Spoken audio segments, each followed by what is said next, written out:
That's great, it starts with an earthquake, birds and snakes and aeroplane. Lenny Bruce is not afraid. Yeah. Yeah, they're perfectly paired together, I think. This is probably one of the pairings that makes sense. Just the frenetic pace of both the records. Yeah. For those of you who have not gotten the announcement yet, we're doing Bombs Over Baghdad, B.O.B. by OutKast, and It's the End of the World as We Know It, and I Feel Fine by R.E.M. today. Yeah. But yes, they're both frenetically paced, for sure. Yes. Bombs Over Baghdad has a more apocalyptic feel. The R.E.M. record has more apocalyptic verbiage, though. Mm-hmm. Oh yeah. and more the pop culture referenced aspect. Wouldn't you say? Yeah. Yeah. I was hoping that today, because I'm very familiar with this song, but not very familiar with the band, okay, that you could teach me something about the band, because I literally know this record very well, but literally know nothing about it. I think this record was pretty, wasn't it? It was pretty what?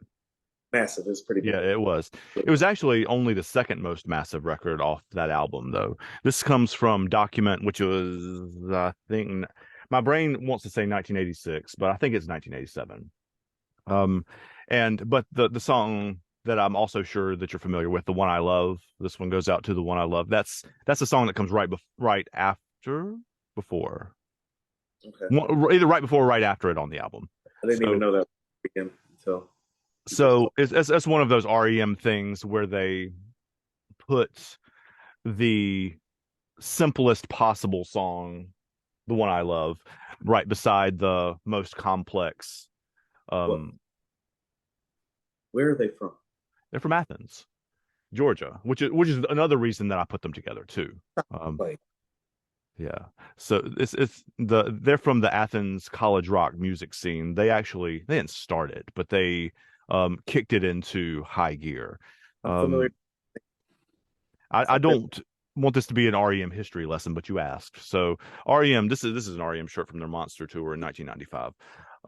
But the R.E.M. is my very favorite. Like is my very, very, very, very, very favorite. Oh, then please educate and yeah, give us the information. Educate. Okay, so I will try to. I did not make notes on this, so I am going to try to not say everything that I know. They came from the college rock scene. Let's see, it was Bill Berry, the drummer, and was it Buck? I think it was Peter Buck that were who's the guitarist, who were bandmates, and they were all like UGA students at one point. Michael Stipe, the singer, Peter Buck, the guitarist, Mike Mills, the bassist / keyboardist / alternate vocalist. He's the one who you hear singing the high part on the chorus. Over This Time I Had Some Time Alone. And Bill Berry's the drummer. Their initial major label release anyway, or the big release, was Murmur. That was 1981. Oh God, that's been rough. They were playing in like clubs and stuff around Athens before that. You're familiar with the 40 Watt in Athens? Yes. As a club? Yes. Okay, it's one of those iconic club kind of places. Sounds familiar to me. I haven't played around in Athens. Yeah. That was a place that I went in my youth. I'm 41 now, so It's like yeah. The last time I went to Athens was like trying to go to the Notre Dame Georgia game. Yeah. No, you hear about clubs like the Bowery and the Fillmore, and like the 40 Watt in Athens is one of those kind of places. It's okay, it's where R.E.M. got. I mean, not its first start, but like they played there a lot. The B-52s played there a lot. Like a lot of the people who came up through Athens played there. I guess as a black man. Yeah. I mean, that's funny. No, seriously, it's less iconic in that. Yeah, it's less iconic. That's why it's like, no, that sounds familiar to me, but it's like not in the iconic manner. It's like, yeah, I can like visualize it like in my head from physically having seen it before, but not like like, I'm black, so it's like I'm finding out about R.E.M. It's from Athens, like right now. So yeah, it's such good stuff. Okay, so their music was unlike anything that came before it because they're one of the first bands that sort of still identifies as a southern rock band, but they're not like coming from the country world at all. They're not like a Skinnerd or Allman Brothers or any of those really kind a of things. rock band that's southern, Right, right. right? But they are coming from Athens. But They it's countrified, is what you're saying. Yeah, it has some twang to it. I mean, they have so many different kinds of albums. Um, they have softer ones, they have harder rocker ones, they came from like the punk new wave world kind of. So the first albums, Murmur, um, what's the second one? Reckoning, both have that kind of punkish feel. Those songs are like South Central Rain, Radio Free Europe, those kind of songs. As you got into the mid '80s, they were always kind of activist people. Their albums in the mid '80s, which is Life's Rich Pageant, the one before this album, and Document and Green, which were I think respectively 86, 87, and 89, 88, 89, were all much more politically and lyrically focused in that kind of way. Michael Stipe, who was one of the first like openly gay lead singers too, um, or he would say queer. That's the word he would use. Um, it also has he moved around a lot as a kid. His dad was an army guy, so so he has both of those worlds kind of in his lyrics, and he is by his own admission like super super super super super shy. Like if you watch the videos of him, probably it's pre Monster, I think pre mid 90s. He's got the long curly hair and it's kind of a down over his face. um and he is like at post Monster like that, he's going bald, so he's like his hairs look like this. He shaved it, but he would hide behind his hair and kind of mumble lyrics into the microphone and stuff like that. A lot of the lyrics, especially in the earlier stuff, were like free association, kind of not exactly nonsensical, but they certainly weren't what you would call linear, or telling a story. And you see that obviously in this song too. Right, very Wolf like, yeah, in its writing style. Yeah. Okay.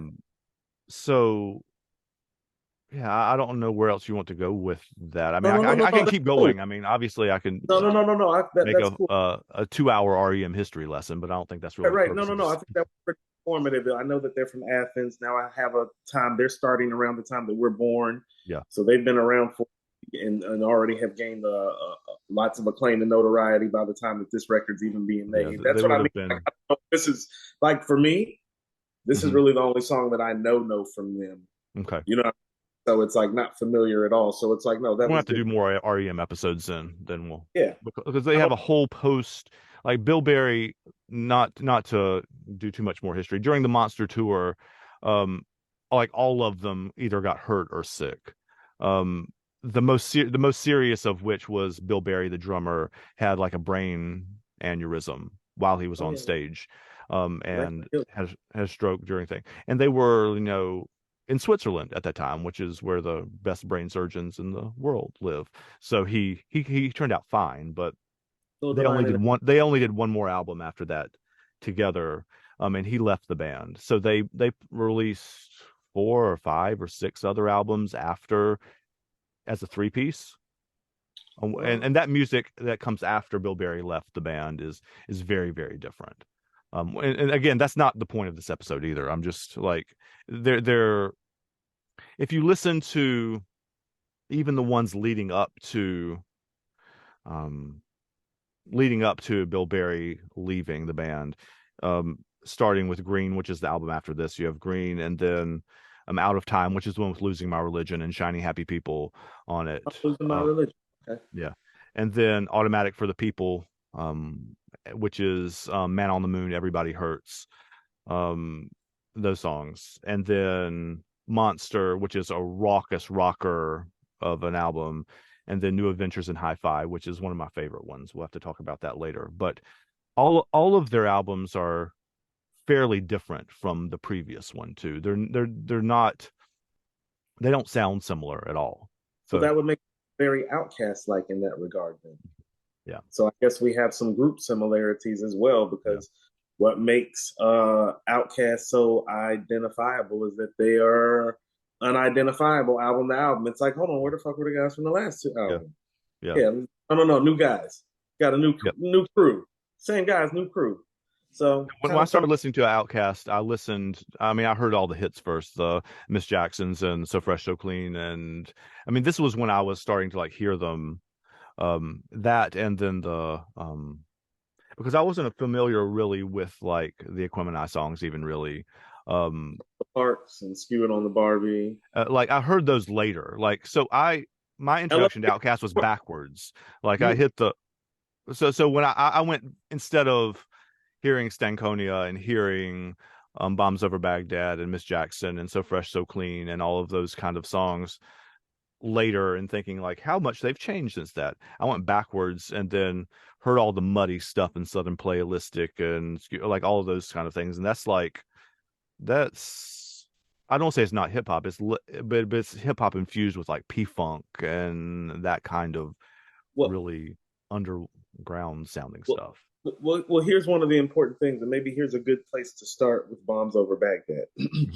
I always tell people, if you're acquainted with OutKast because of Stankonia and because of Bombs Over Baghdad and So Fresh, So Clean and Miss Jackson, you're missing a whole lot.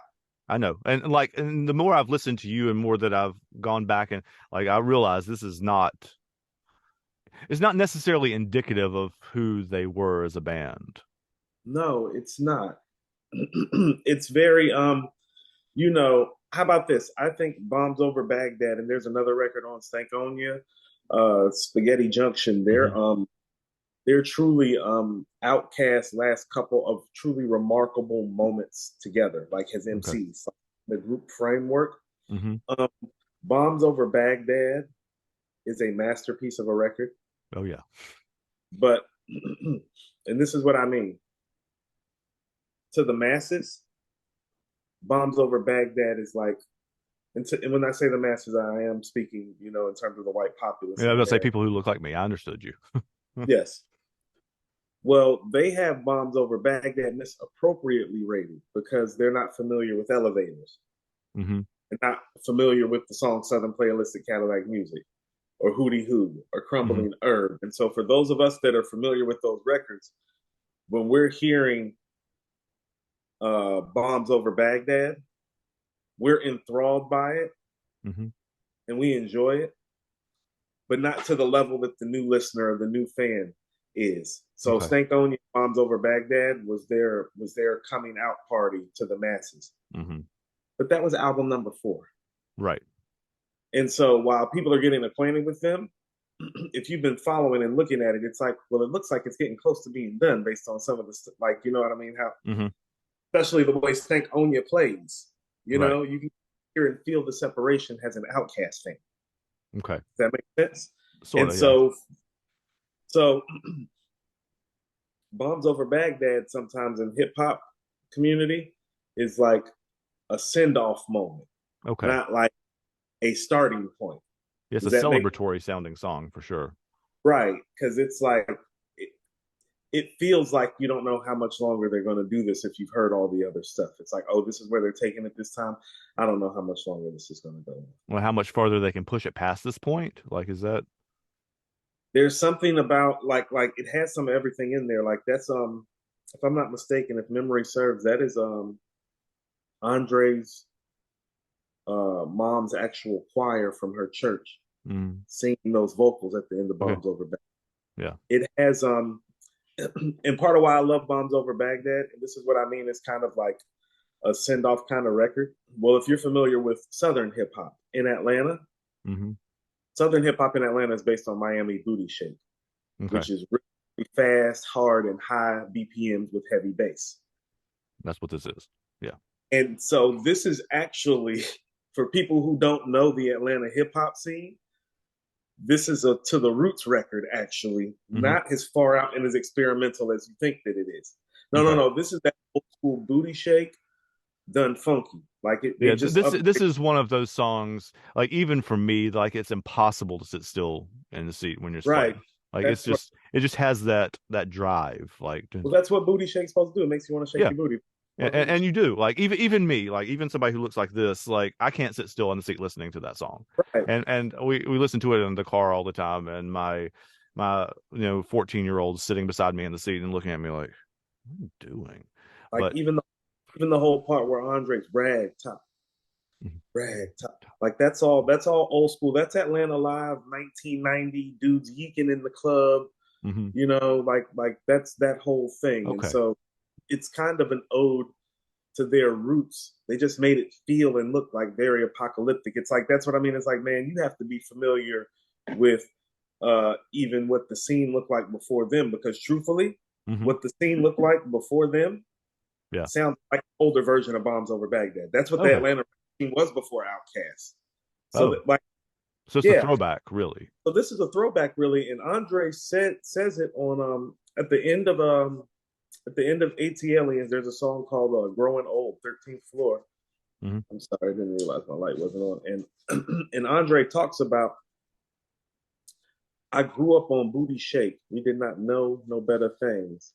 So go ahead and diss it while real hip hoppers listen. Started by African Bambaataa, so you and your partner gather your thoughts. So on their second album, he's letting you know, it's like, well, our interpretation of hip hop is different because we didn't really have no KRS-Ones or R.E.M's or Ice Cubes or Chuck D's or Easy. We had Uncle Luke down in Miami and Kilo Ali from the East Side. You know what I'm saying? Okay.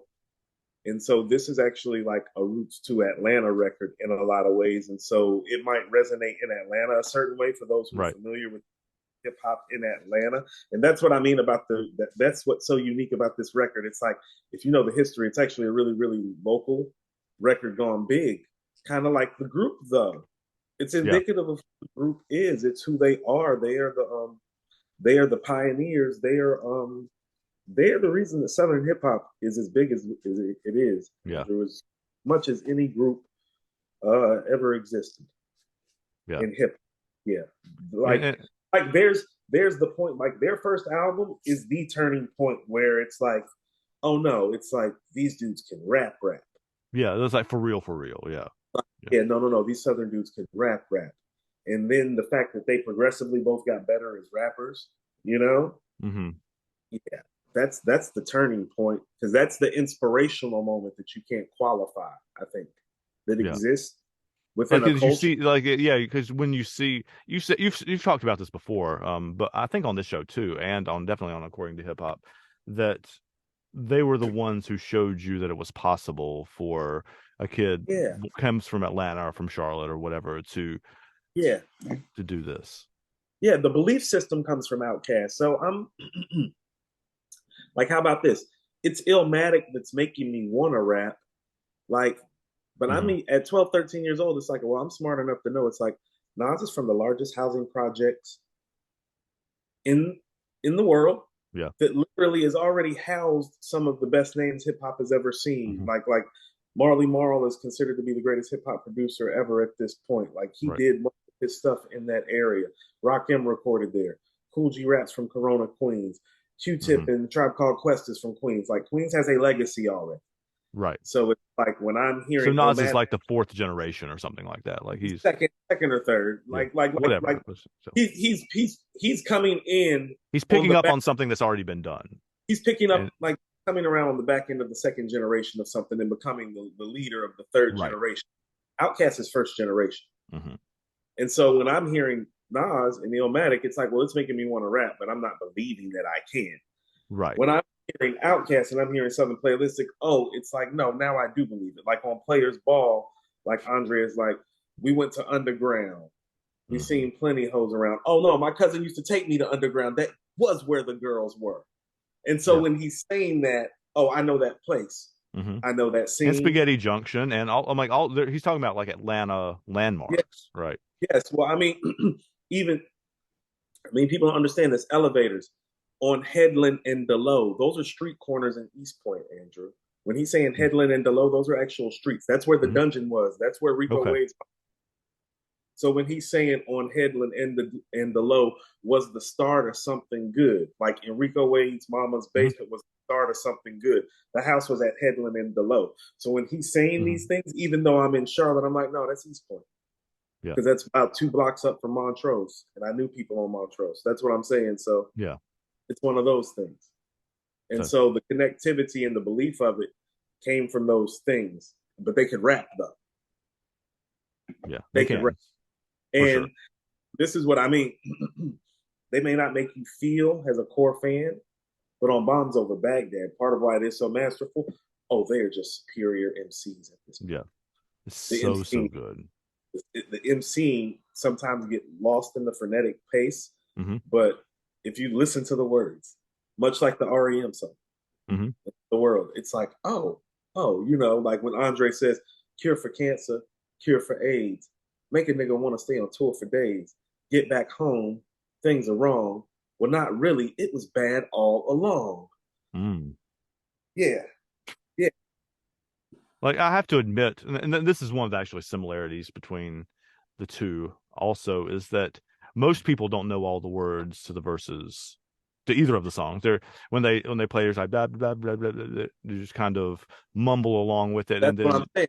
And they both have hooks that are like iconic too. I mean, the OutKast one has actually, both of the songs have two, right? They have because they have the Bombs Over Baghdad part, and then they have the breakdown at the end too. And this is what I mean. The MCing is so high. The message is really startling. Listen to what Big Boy's saying. Set a business for yourself. Make some goals. Make a fat diamond out of dusty coals. Yeah, that's let's not get it lost then. Like the MCing, that was the first thing that was startling about the record to me. You see, like, I was raised in Atlanta around the time when the stuff that they're talking about musically was the thing. So sonically, I knew exactly what they were doing. The fact that they were capable of rhyming like this, in this manner, was what was always startling to me. So it still goes back to the mic performance. They are epic MCs. They are, both of them. The thing, I mean, the speed is obviously is not the only thing, but it's the thing that always stood out to me originally. And I mean, I catch pieces of the lyric when I listen to it, but I'm not super familiar with the verses of B.O.B for sure. But it's just it's to me, from a distance, it is a great distillation of something that makes hip hop great, which is you can completely ignore the lyrics and just listen to the song kind of in the background, and it like lights up the club. Like, you can just can dance, you can whatever. It's that kind of thing. You can listen to it that way, but you can also like dig into what they're actually saying, and you're like, oh, these cats are like got some lyrics too. Like, it's not just people miss it. I mean, it's just like a rock song that has a great melody and whatever, that you kind of lose you just kind of hum along with the melody, and you actually pay attention to what they're saying. And you're like, oh man. Weatherman telling us it's not gonna rain, so now we sitting in a drop top, soaking wet, in a silk suit, trying not to sweat, hitting somersaults without the net. That's Atlanta too, right? There's a pop-up thunderstorms and sweating. Very Atlanta, because it's like, well, if you know Atlanta, it will literally be like 65 degrees and sunny out here, and it'll be 2:00, and you will go somewhere and have lunch, and you will walk outside, and it will be 50 degrees and raining, and you will be like, what the fuck just happened while I had lunch? Yeah. I mean, it happens here too. I understand. Like, right. But when he's saying weatherman telling us it's not going to rain, but listen to what he's saying. He's also saying don't invest in, like, your societal norms that just tell you anything. Because now he says, now we sitting in a drop top, soaking wet, in a silk suit, trying not to sweat. Like, we think we too cool. Yeah. Right. Right. So he's addressing some I brought up the cool pose in the diaspora of African American studies. So he's speaking the cool pose right there. So now we sitting in a drop top soaking wet in a silk suit trying not to sweat, hitting somersaults without the net. Hey, look at me. Ma, no hands. Like flossing, showing off. Yeah. Right. But also showing that there's not darkness is not the word, but like it's not a perfect situation. No, I mean, like you're getting rained on, right? And it's ruining your clothes and ruining your car. Like it's, yes. but I guess the point is that they're still flexing. Like they're still saying like, I'm still cool despite all of this. Right. All of this stuff happening around us is making things not the way we'd like them to be, but we're still. So think about it. So think about Andre's verse. He's talking about cancer. He's talking about AIDS. He's talking about the weather. You know? Yep. Yeah. There are themes there. Like he's a writer. So is Big Boy. Yeah, they are. The end of that record's like a whole different song. I mean, it's not a different song, but it's like too. Like who makes 6-minute first singles? Yeah. I know. It just keeps going and going and going. But it feels, I mean, to me it's a cousin of like from a different generation, like Want to Be Starting Something from the beginning of Thriller. It's that kind of long dance. I find it's got these big breakdowns in it that are intended to be danced to. Like they're not just. Yes, so I think that is the irony about putting a gospel choir in this song. It's one of those like tongue-in-cheek things that kind of describes OutKast's ability to push the boundaries and make it great. Yeah. This is the type of song that if you're from Atlanta, it's meant to be played in your car and ride around to. Yeah. So the fact that it's like bringing some church to your car.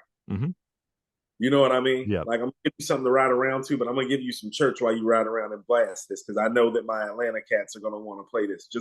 Just about the pace and the beat breaks. If you're an old school Atlanta dude, you're gonna want to ride to the record. Yeah. Okay.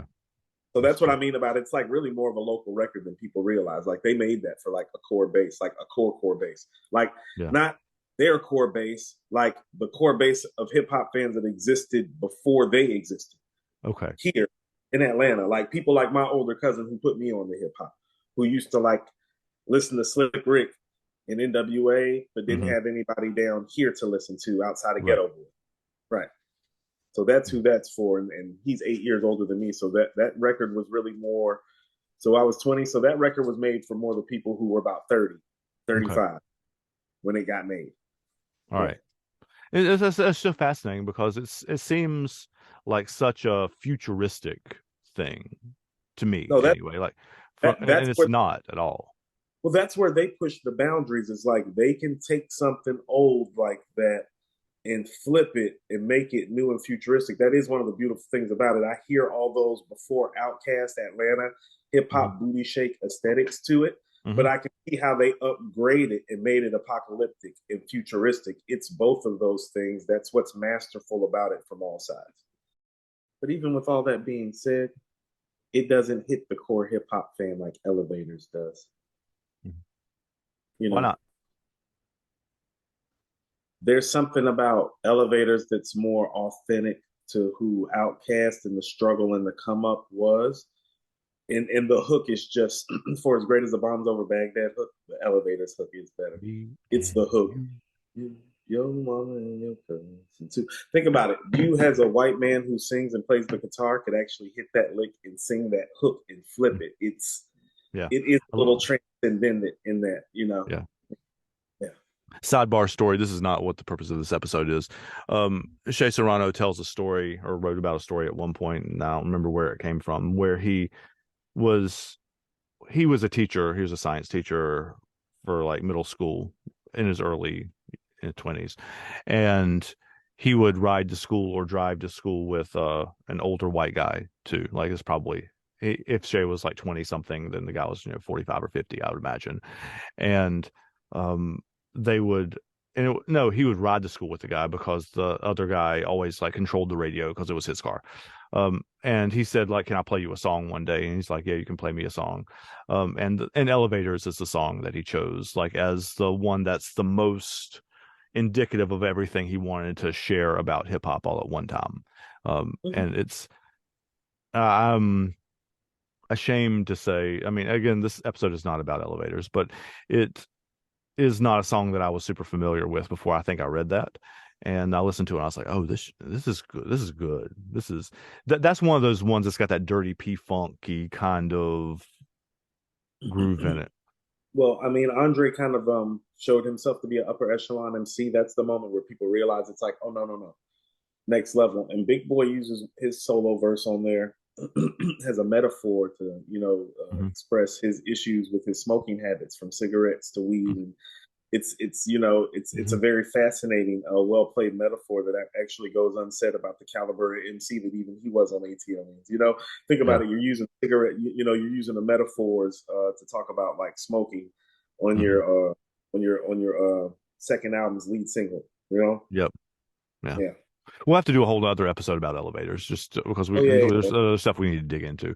There's plenty of OutKast stuff to do. Oh yeah, like, we could we do a whole year just on OutKast stuff. Really, I mean, honestly. Yeah, no. They have a ton of glorious records. I think one of the connections that I heard between the songs as we were talking about it is that R.E.M. was also one of the bands, or maybe even the band, that showed the world and showed other weird kids in the South, I guess, that Southern rock or Southern musicians or Southern was not just Leonard Skinner. It was not just the Allman Brothers. It was not all this, and not that there's anything musically, melodically wrong with Leonard Skinner. There are lots of other problematic things about them, but we'll get into that in a different episode too. Or the Allman Brothers, or whatever those kind of things are. But they showed that you could be something else. Like it doesn't have to be that countrified sound necessarily. It could be lots of other things, and kids that are not quite as mainstream that lived here, very much like what you were saying about OutKast, honestly, like could still find their place in the musical world. The legend goes that Peter Buck and Michael Stipe, the lead singer and guitarist, met while Peter Buck was working at a record store in Athens. And I think it's a true story. I don't think it's a legend, but and Peter Buck came up to Michael Stipe when he was looking at, I don't even remember what it was. Like it was some weird, Patti Smith is not weird, but it's something that you wouldn't expect a college student in a big SEC school to be looking at. And Patti Smith, we'll have to do other one about Patti Smith too. Was one of the new wave punk women from the 70s. The song "Because the Night" that Springsteen and 10,000 Maniacs made famous. What song? Because the night belongs to lovers. Yes. Okay. Yes. That's a Patti Smith song, or it was recorded by her originally. It was, I think, Springsteen wrote it. I'm going to get. I've already gotten castigated on YouTube comment section for saying that Crosby, Stills, Nash and Young was Neil Young's first band. That it was actually Buffalo Springfield, but so that's my bad. Anyway.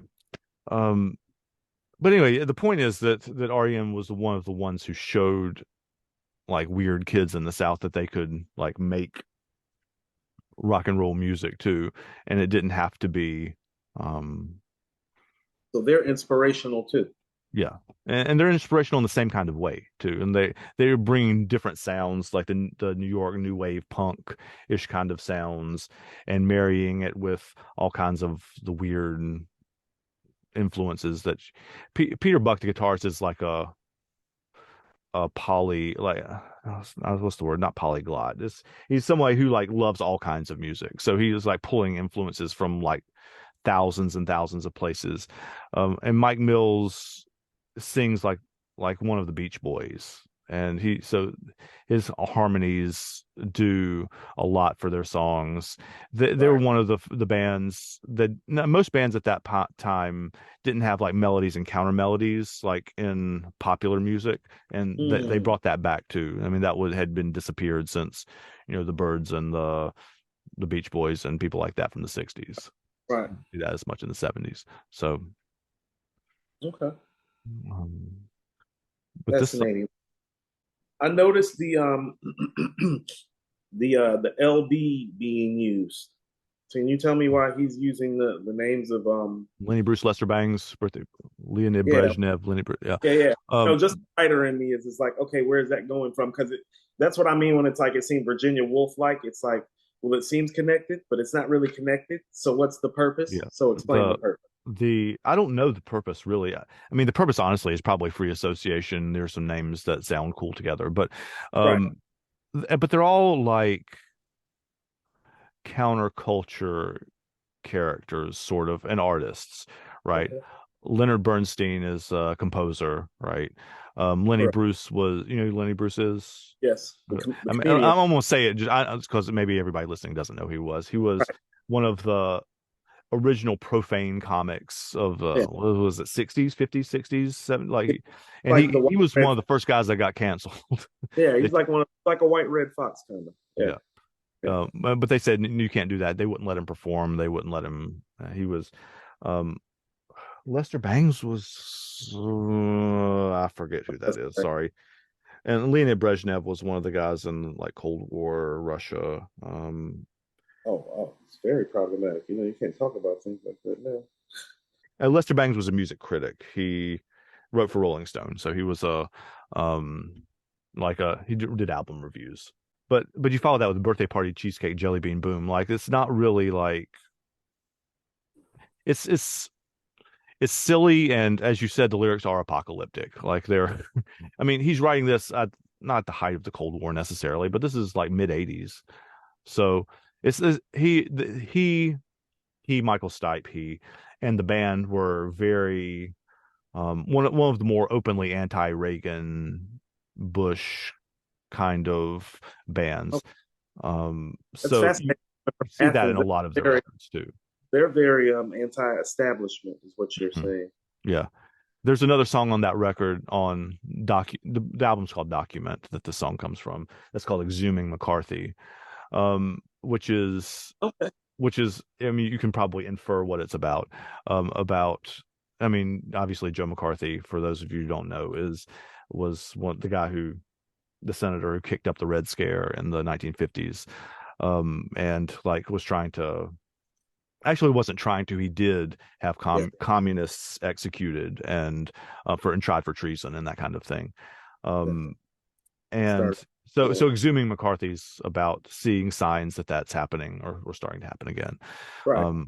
So it's a very political record generally speaking. Right, because it speaks to a government for hire in the words, a government for hire and a combat site. Yep. Left to west and coming in a hurry with the Furies breathing down your neck. This is one of like with the Furies, because so in the Furies, like that's some sort of military designation. I feel like I'm not. I think it's airplane. Aren't they airplanes? I mean, the Furies are also like a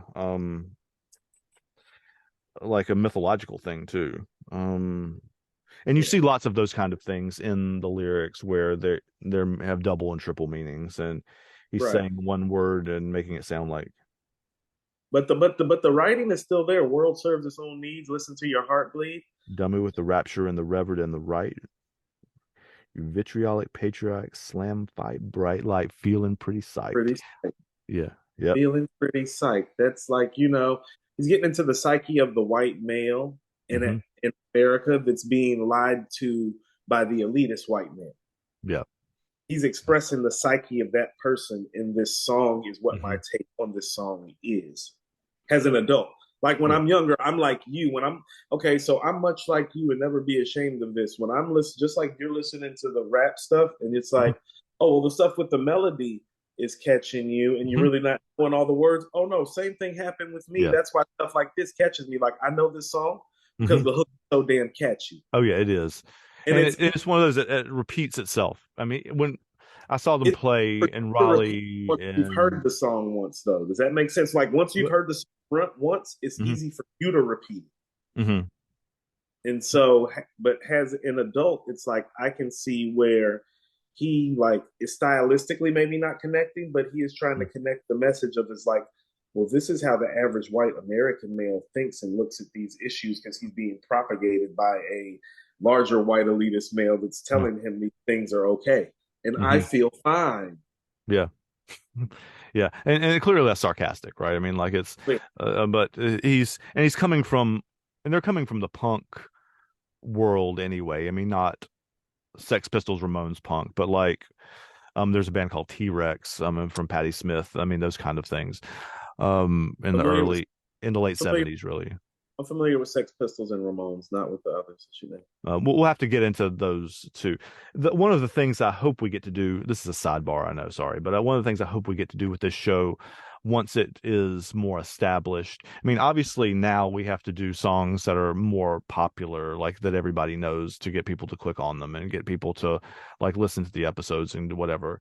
You want I would love to be able to get to the place where we introduce people to stuff that's like more deep cut stuff, because the deep cut stuff is the stuff that I listen to more, honestly. No, me too. Like I want to.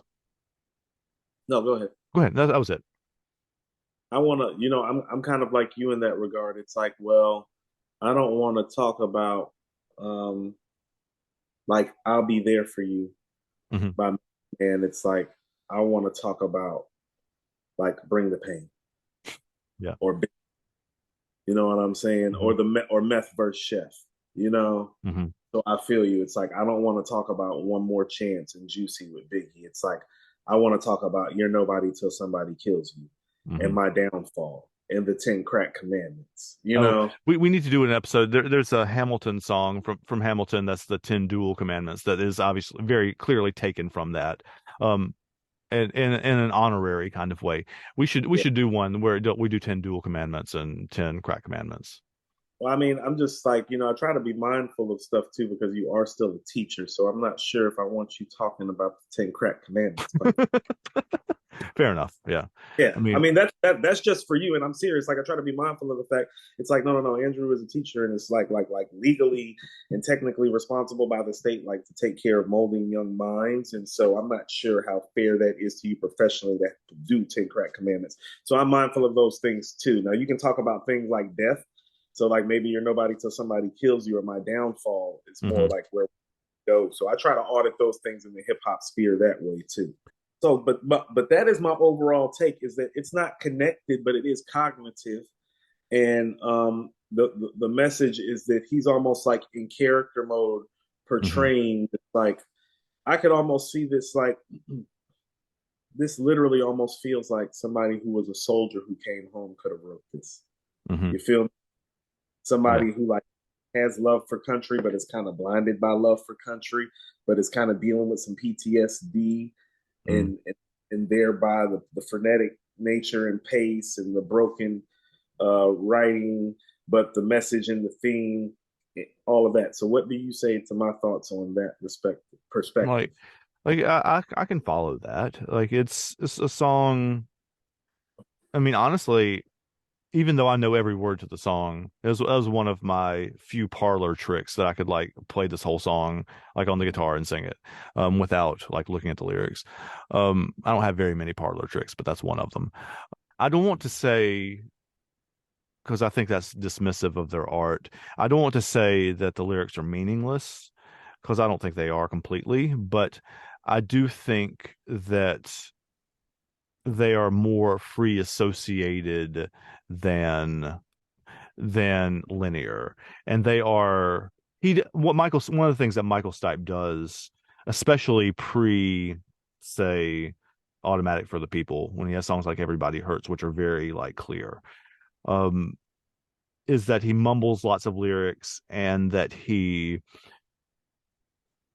is sort of, you think of it as like painting a picture with words, like more so than telling a story. Does that make sense? Like he's using them as physical objects to make a larger like mosaic, I guess, of verbal cubism or something. Yeah, something like that. I mean, it was a running joke, and it was a running joke for most of R.E.M's career that you couldn't understand anything that he was saying, or very little of what he was saying.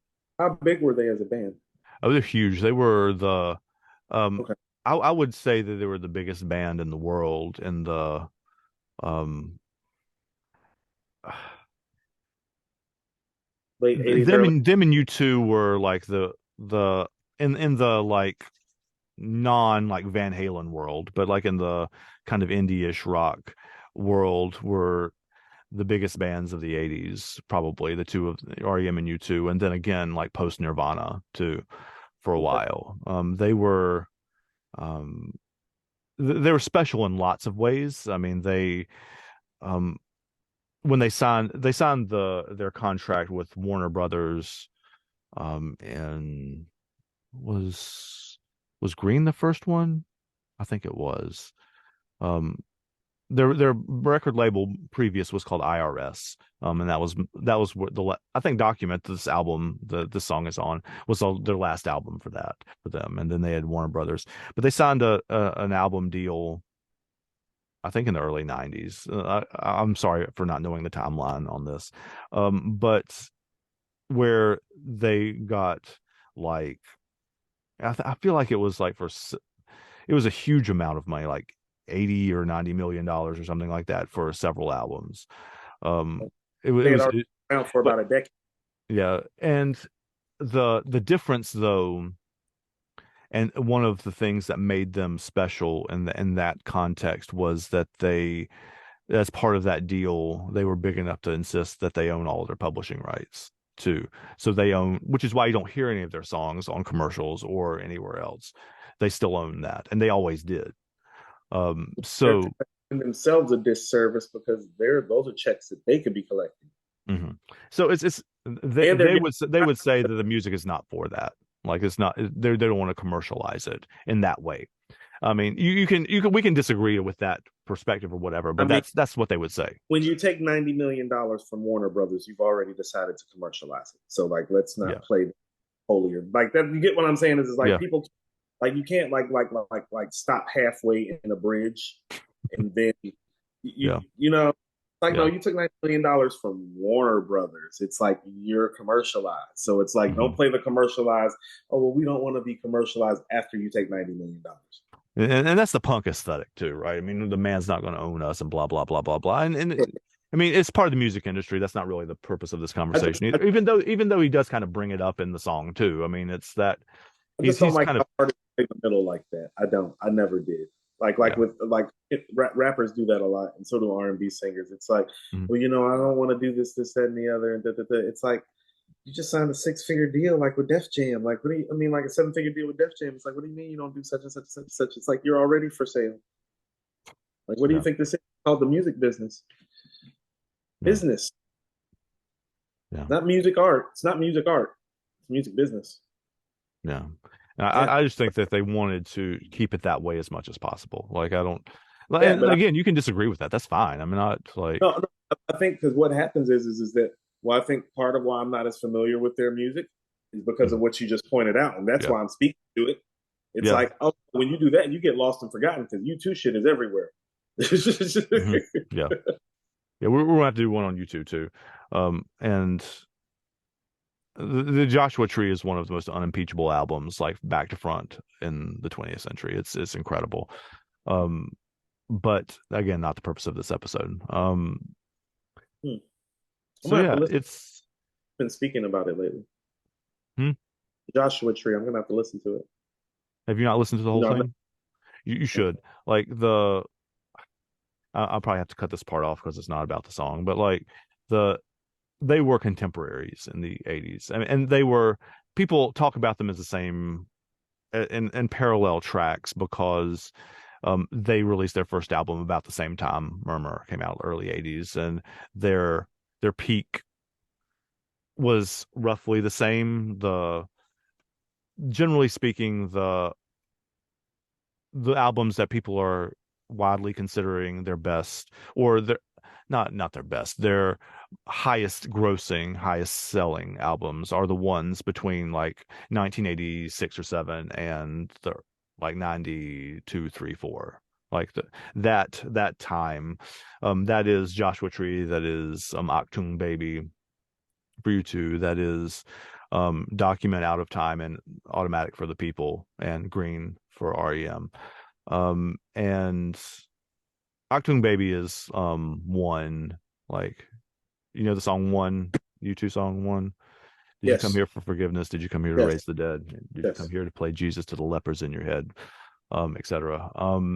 So that people talk about them in the same, because and they're both that kind of activist, and they're both they kind of had parallel tracks, like when they were the most famous and most best selling and that kind of thing.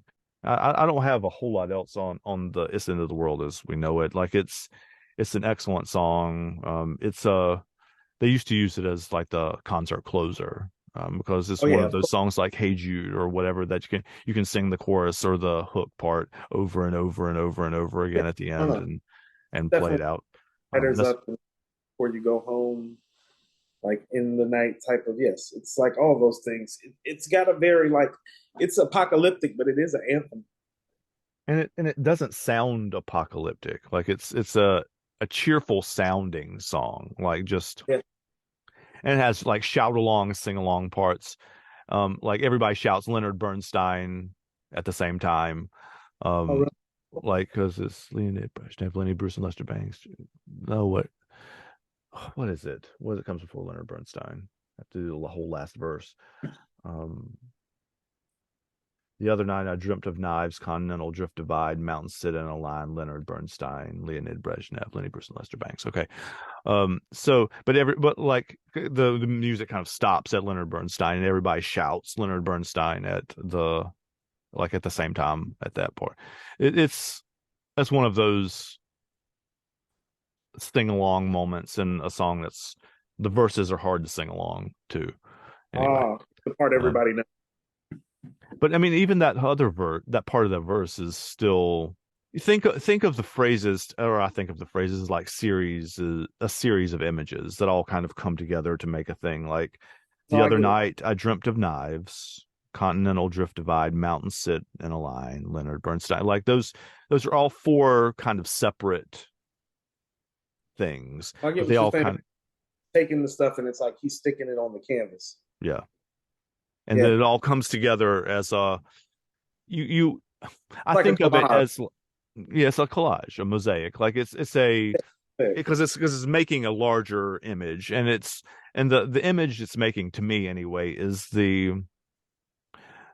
like a feeling. Like I think this is what you were saying earlier, actually, like the general feeling of being a kid or a young adult in the 80s and seeing all of this stuff happening around you, environmentally, which a lot of these are environmentally referenced to, continental drift divide, mountain sit in a line. Like they have lots of more explicitly environmental songs too. So it's a mosaic of what it felt like to live as, I mean, honestly, a counterculture gay guy he wasn't like publicly out in the mid 80s. I mean, during the AIDS crisis and all of those kind of things. A mosaic of all these pressures, and the speed of the song kind of mirrors, I guess, how fast it feels like all the shit's coming at you. And yes. And it's coming so fast that you can't really parse it out. Sometimes you're just hearing this and this and this and this. You can think of it. You could also think of it like you're driving down the street and hearing clips of like newscasts or something like that, and you're just hearing little pieces of it. And these all come together to be a bigger feeling and an apocalyptic feeling. It's the end of the world as we know it, right? But it's not the end of the world. Right. It's just the end of the world as we know it. But there's something very like Americanized about the overall perspective of the song as well. Yeah. And he's throwing it back. I mean, I guess this is where you would get the PTSD kind of thing too.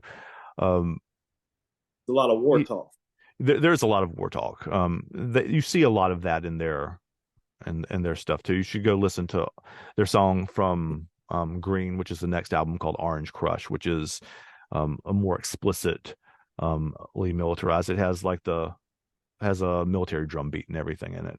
Well, I think that's just that is like literally sign of the times. Like, and I'm going to bring up Prince right quick. Like, he had a song on Controversy called Ronnie Talk to Russia. Mm-hmm. The record Sign of the Times starts off in 1987, which is around the time frame, speaking about the AIDS crisis. In France, a skinny man died of a big disease with a little name, Mm-hmm. So I think there's a line called "This is the sign of the time." Like that. That's a line in Orange Crush, which is also 1988 too. So okay. Yeah. So these are all people that are around the same age that grew up in America that are seeing some of the same things happen to the country. And so there is some sort of like environmental contextualization that affects a record like this. Yes. And you could also read "It's the End of the World as We Know It" and "I Feel Fine" as making fun or poking fun at the people who are trying to keep the world the way it was in the 50s or whatever. Like it's the end of that world as you knew it, but I feel great about it. Like it's the American that's the most American part about it to me, actually, is that ingest theory on a couple of levels, because you could actually take that a couple places. Yeah. And that's what's so American about it. It's like, oh, the I feel fine part is American, like for the 80s kids saying, "Get off my lawn, old man," with that World War II shit. Yeah. Yeah. It's that, but it can be a couple of other things too. But that's what it's pretending you feel fine even when you don't. It's like Correct. It's projecting that out to the world. It's bombast. Right. It's all those kind of things, right? Yeah, projecting that false sense of strength and security that's very American, like all of those things. And that's what I mean is it's like it might be some free association, but the connectivity of the overall perspective, though, is very strong in my opinion. Yeah, it is. And I would argue probably that they're more making fun of that than worrying about like it going away. Like he's definitely poking fun at a person who or creating a rallying cry for the other people who feel the same as he is. Like, he's gonna this is more of a freewheeling record, like haha, look at these fools. As we know it is the end of the world as we know it, and I feel